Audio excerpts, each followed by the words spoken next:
प्यारे विद्यार्थी मित्रों, आपको ये जानना है कि एग्ज़ाम में 95% मार्क्स कैसे लाते हैं, उसके लिए कैसे पढ़ना चाहिए, कैसा टाइम टेबल होना चाहिए, क्या क्या करना चाहिए। तो ये वीडियो आपके लिए है। और अगर आप 10वीं 12वीं बोर्ड की एग्ज़ाम की तैयारी कर रहे हो और अभी तक तैयारी नहीं हुई है तो डरे नहीं।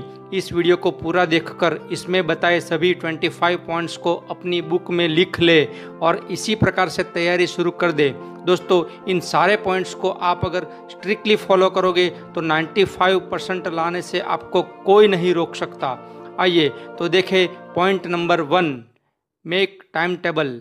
देखिए, बिना किसी शेड्यूल के कुछ भी पढ़ना नहीं है। सिस्टमेटिकली टाइम टेबल बनाइए जिसमें एक दिन का 2 या 3 सब्जेक्ट लीजिए। एक दिन में एक सब्जेक्ट नहीं लेना है, 5 सब्जेक्ट नहीं लेने हैं। आपको इंटरेस्ट हो वो सब्जेक्ट ऐसे समय पे लीजिए जिस समय पे नींद या आलस आती हो, और कठिन हार्ड सब्जेक्ट को इफ़ेक्टिव टाइम में ही लेना है। वैसे ही उसी सब्जेक्ट में पहले हार्ड चैप्टर पढ़ना है और लास्ट में इजी। ये टाइम टेबल कैसे बनाना है वो आप इस वीडियो को पूरा देखने से समझ ही जाओगे। सभी पॉइंट्स को बुक में लिखते जाए और अंत में एक एग्जाम्पल टाइम टेबल भी मैं दूंगा जो केवल एग्जाम्पल है। आप अपने अनुसार उसे बनाइए और ये जो टाइम टेबल है उसको रोज़ रात को अपडेट करना है। दूसरे दिन के लिए आज रात को टाइम टेबल बनाकर सोना है, पर एक फिक्स टाइम टेबल तो दीवार पे चिपका के रखना ही है। उसी को अपडेट करेंगे पर अपनी बुक में ज़रूरत के हिसाब से अपडेट करेंगे। तो अब देखें पॉइंट नंबर 2, आप अपनी पढ़ाई के दरमियान लिखने की प्रैक्टिस ज़रूर रखें। पढ़ने के बाद मन ही मन उसे याद करें और पॉइंट्स पेपर पे लिखें और मल्टी कलर पेन्स का यूज़ कीजिए। अपनी नोट्स को बनाते समय अलग अलग कलर की पेन का यूज़ करना है और किसी इम्पोर्टेंट फार्मूलाज को पैराग्राफ में भी लिख सकते हैं ऐसे। वैसे ही इम्पोर्टेंट क्वेश्चंस को स्टार मार्क या कुछ मार्किंग करके रखें। यह है पॉइंट नंबर 3। डिफरेंट फार्मूलाज को भी याद हो जाने के बाद टिक मार्क करके रखें। चौथा पॉइंट जो सबसे इम्पोर्टेंट है दोस्तों, वो है सुबह जल्दी ब्रह्म मुहूर्त में उठकर पढ़ाई करना, यानी कि सुबह जल्दी 4, 5, 6 बजे की पढ़ाई। ये मैं कह रहा हूँ क्योंकि इस समय पढ़ी बातें सीधे सबकॉन्शियस माइंड में चली जाती है और याद रह जाती है। लेकिन आप अपनी बॉडी को समझिए और उसके हिसाब से डिसीजन लीजिए। और ये सबकॉन्शियस माइंड है क्या है, ये जानने के लिए नीचे डिस्क्रिप्शन बॉक्स में एक लिंक है, वो वीडियो आप देख सकते हैं। आप अपने हिसाब से सोने उठने का एक टाइम ज़रूर फिक्स करें। नंबर 5 वो है प्रॉपर नींद।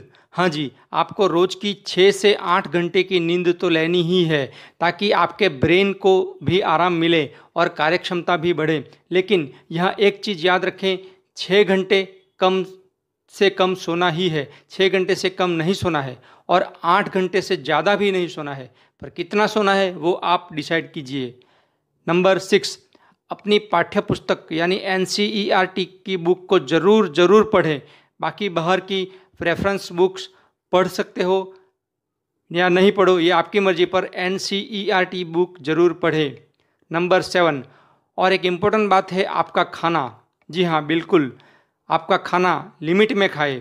भूख से 1 रोटी कम खाए, घर का ही खाना खाए, जंक फूड बिल्कुल ना खाए, चावल कम खाए, रोटी सब्जी ज़्यादा खाए, हरी सब्जी ज़्यादा खाए, नाश्ते में दलिया, ओट्स, केला, फ्रूट्स खाएं। दोस्तों, ये बहुत ही ज़्यादा इंपॉर्टेंट है, पर कैसे, इसे समझाने में 1 घंटा निकल जाएगा। किसी और वीडियो में समझेंगे, अभी केवल आप इसे फॉलो करें।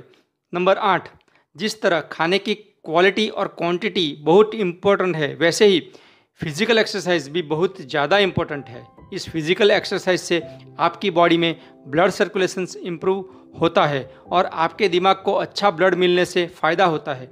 इस फिजिकल एक्सरसाइज में से मेरा मतलब जिम जाना नहीं है, पर कुछ भी करो, जैसे कि जॉगिंग, जंपिंग, घर में ही एक जगह पे कूदना, PT में जैसे करते थे, स्क्वाट, पुशअप्स, स्किपिंग, घर में ही साइकिलिंग और सूर्य नमस्कार जैसा योग।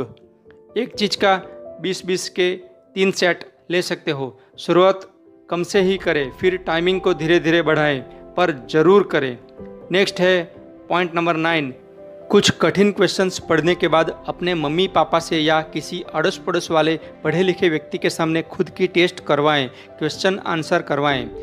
पॉइंट नंबर 10, ये एक बहुत ही ज़बरदस्त ट्रिक है अपने माइंड पे काबू लाने के लिए, पढ़ाई में फुल फोकस के लिए। देखिए, जब हम पढ़ते हैं कभी कभी 5 मिनट पढ़ने के बाद कुछ दूसरे विचारों में खो जाते हैं, फिर उस विचार से दूसरे विचार में, फिर दूसरे विचार में, इस तरह थॉट्स की चेन लंबी चलती जाती है। और जब हमें पता चले कि मैं विचारों में खो चुका हूँ, तब तक 20-25 मिनट आराम से निकल चुकी होती है, हमें पता भी नहीं चलता और हमारा बहुत ज़्यादा टाइम बर्बाद होता रहता है। या फिर हमारे मोबाइल में कुछ मैसेज आता है या नोटिफिकेशन आती है, उसे देखते हैं, फिर उस मैसेज के बाद दूसरा मैसेज, फिर दूसरी नोटिफिकेशन, फिर दूसरा मैसेज, फिर दूसरी एप्लीकेशन, ये चेन भी लंबी लंबी चलती ही रहती है और हमारी 20-25 मिनट आसानी से निकल जाती है और हमारा कीमती समय बर्बाद होता रहता है।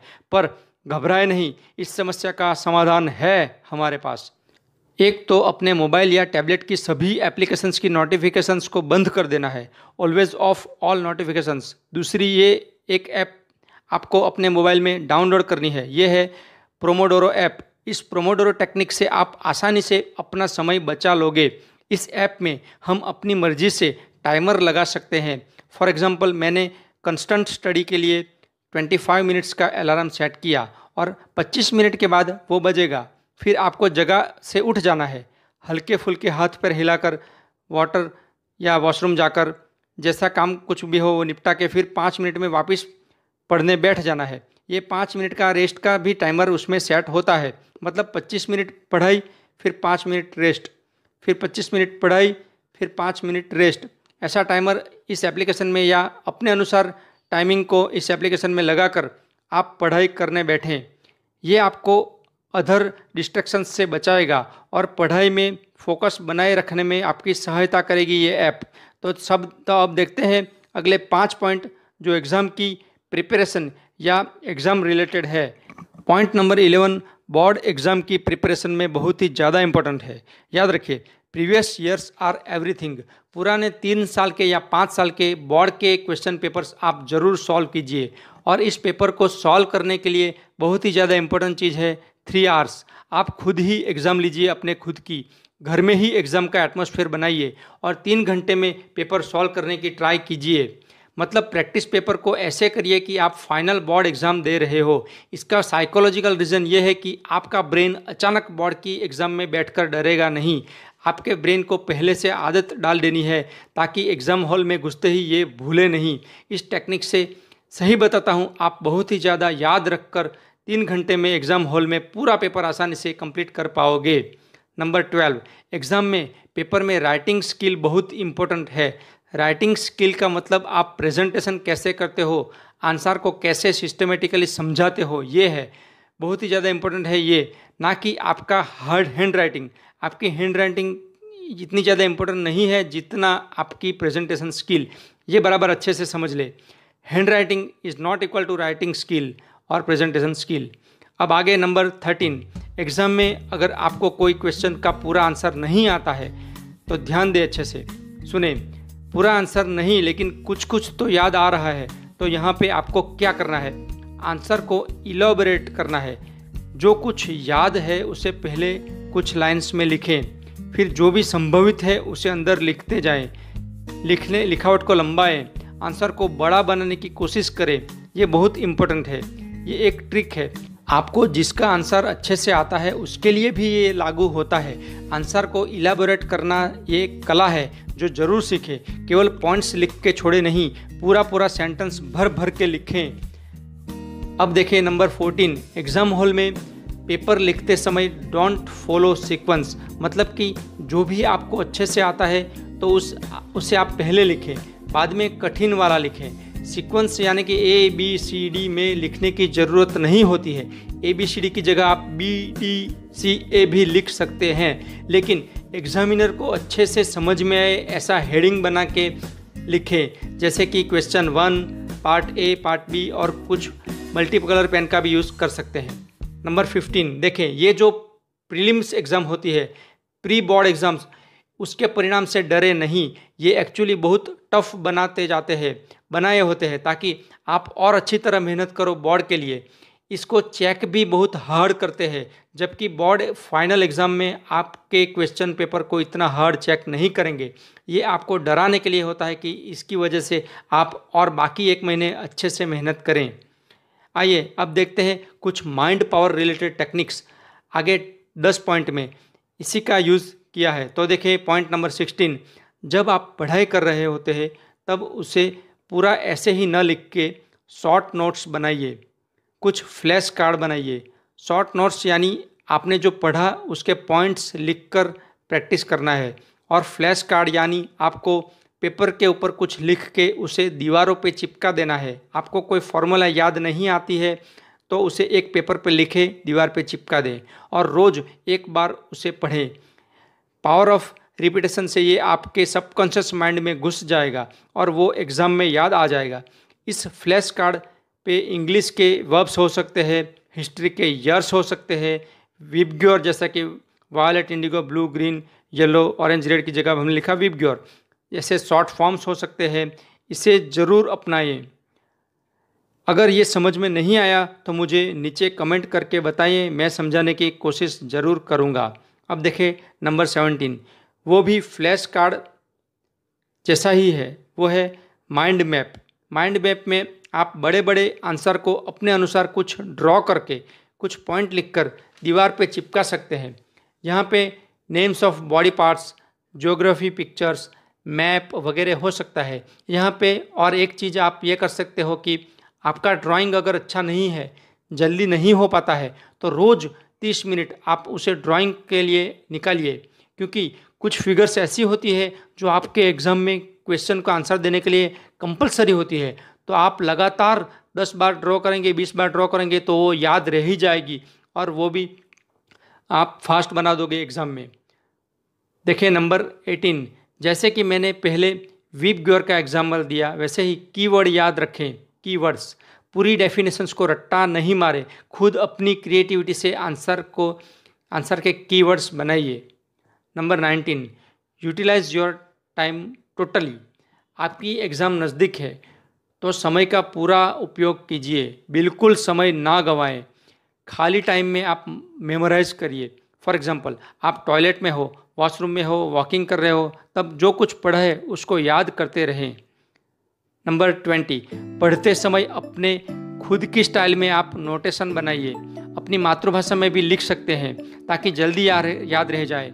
यूज़ योर क्रिएटिविटी, जैसे कि हम बुक में लिखते हैं ना, LBH यानी लर्न बाय हार्ट। इन सभी टेक्निक्स का बुक में यूज़ कीजिए। नंबर 21, एग्ज़ाम के अगर 2 महीने बाकी है तो आप अपने सभी social medias, mobiles apps, online games, televisions, TV totally बंद कर दीजिए, क्योंकि ब्रेन में ये सब जल्दी याद रह जाता है। जो पढ़ा हुआ है वह आँखों के सामने नहीं आके टीवी के सीन्स या फिर अन्य कल्पना में अपना मन चलता रहेगा। इसलिए please don't use TV, mobile at exam time. Fresh होने के लिए फिजिकल एक्टिविटी का उपयोग कर सकते हो या फिर घर वालों के साथ हंसी मजाक। यहाँ पर एक चीज़ हमेशा याद रखें, अपनी माता पिता की हमेशा रिस्पेक्ट करें। पॉइंट नंबर 22, और एक अगत्य की बात है, आपकी स्टडी स्पेस को क्लीन रखें, बुक्स को सिस्टमेटिकली सजा कर रखें। पढ़ने के लिए स्पेशल कमरा नहीं हो तो कोई बात नहीं, पर जहाँ पढ़ने के लिए बैठे हैं, घर के किसी भी कोने में बैठे हैं, उस कोने की सफाई अच्छे से रखें। और हाँ, बेड पे, बिस्तर पे बैठकर पढ़ाई नहीं करें। उस जगह के वाइब्रेशंस आपको पढ़ने में सहायक नहीं होते हैं और नींद आती रहती है। नंबर 23, रात को सोने से पहले 10 मिनट का मेडिटेशन, ध्यान जरूर करें। इस मेडिटेशन की लिंक भी मैंने नीचे डिस्क्रिप्शन बॉक्स में दी है। यह मेडिटेशन आप सुबह जल्दी उठकर भी कर सकते हो, कभी भी करें, पर मेडिटेशन करके ही सोए। ये आपके ब्रेन के लिए बहुत इम्पोर्टेंट खुराक है। आपकी पढ़ने की क्षमता बढ़ेगी, आपकी मेमोरी पावर यानी याद शक्ति बढ़ेगी, आपका कंसंट्रेशन, फोकस इंप्रूव होगा, आपका मन शांत रहेगा और आप खुश रहोगे। तो ये 10 मिनट तो आपको निकालनी ही है। इसके विषय में भी ज़्यादा जानकारी के लिए आप मुझे नीचे कमेंट कर सकते हैं। नंबर 24, वो है त्राटक। किसी एक बिंदु पे लगातार देखने की क्रिया को त्राटक कहते हैं, पर आपको ये अलग तरीके से करना है। रात को सोने से पहले, जस्ट सोने से पहले बिस्तर पे लेटे लेटे आपको एक जगह देखते देखते सोचते रहना है कि मैंने क्या पढ़ा। दिन भर जो भी पढ़ा उसे अपनी आँखों के समक्ष लाइए, उसे सोचिए, उसे याद करिए, उसे याद करने की कोशिश कीजिए और इसी सोच के साथ सो जाइए। अगर आप ऐसा करेंगे, अगर ऐसा करने में सक्सेस रहोगे तो ये आपके सबकॉन्शियस माइंड में घुस जाएगा और आसानी से याद रह जाएगा। तो ध्यान दें, सोने से पहले कुछ और नहीं सोचना है, केवल पढ़ाई के बारे में ही सोचना है। जो दिन भर पढ़ा है उसे ही याद करें। लास्ट है 25th, वो है आपका लक्ष्य, आपका गोल, टारगेट। आप पहले बताए 24 पॉइंट्स को तभी फॉलो करोगे जब आपके पास कोई लक्ष्य हो। आप लक्ष्य ज़रूर तय करें।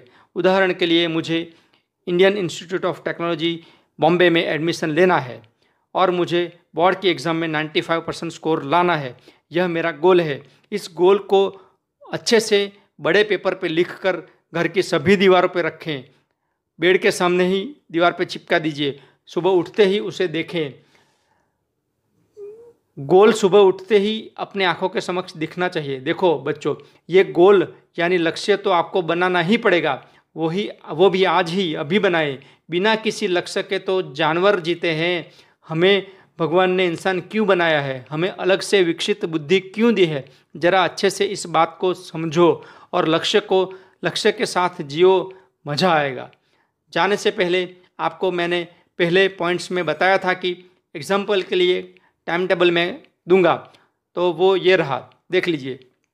ये जो टाइम टेबल है ये एक एग्जाम्पल टाइम टेबल है। इसका स्क्रीनशॉट ले लीजिए। याद रखें, ये एक एग्जाम्पल है, आप अपने हिसाब से इसे मॉडिफाई करके आगे बढ़ें, पर टाइम टेबल ज़रूर बनाइए। All the best, happy study, happy life. अगर वीडियो में बताए 25 पॉइंट्स आपको अच्छे लगे हो तो ही फ्रेंड्स को भी शेयर कीजिए। ये भी एक पॉइंट है कि दूसरों के भले की चाह से ही अपना भला होता है। सबकी हेल्प करें। Thank you.